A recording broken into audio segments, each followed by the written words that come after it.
台语文千万字，大家要看大家做伙来捌一日。有一句话讲，鸭母喙罔落，这个意思是罔做罔多。今仔日要甲大家小解这一日，就是落。咱同齐来看到这读做落第一条。落的意思就是讲在来动物用尖喙去食物件，或者是去动物件，像讲咧落狗仔水，还有鹅会讲落。另外，这个落嘛，当讲是讲强讨钱的意思，像讲不时甲人落，或者是咱讲落钱。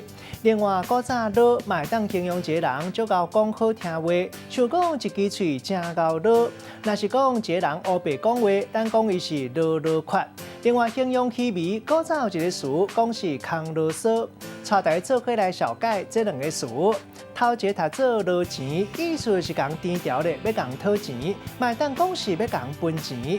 第二个词读做落脸，意思就是绿色，某人读做绿色，又是用恐吓或者是暴力的手段要讲讨钱，嘛当讲是落人。另外，这几年就是加一个新词，讲是情绪绿色，咱嘛当讲是情绪落脸。咱用一句话来举例，甲这两个词甲做伙。